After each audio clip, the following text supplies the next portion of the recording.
નમસ્તે, જય માતાજી મિત્રો। તો આજે અમે પૂનમ છે એટલે ચાલીને દિવાસા જઈએ છે ચામુંડમાના મંદિરે।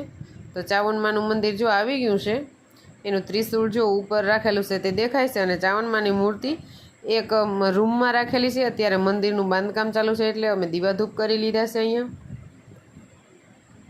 હિરણ અગરબત્તી સળગાવે છે, અને કોમેન્ટમાં જય ચામુંડમાં એમ લખી નાખજો। અને હવે અમે દર્શન કરી લઈએ। जो आ चामुंडमानी मूर्ति है, अँ हवे हिरणे दर्शन करे से, ने आ बाजू विधि पण दर्शन करे से। तो हवे अमे बाहर बेसवा माटे आवी गया से। अहींया अने जो आ चामुंडमानु मंदिरनो बाहरनो नजारो छे। आवी रीतना मंदिर बनाववानुं छे, अने आ बाहर मंदिर बने छे, आवुं बांधकाम चालू छे। तो मारो विडियो गम्यो होय तो लाइक शेर अने कॉमेंट करजो ने सब्सक्राइब करजो।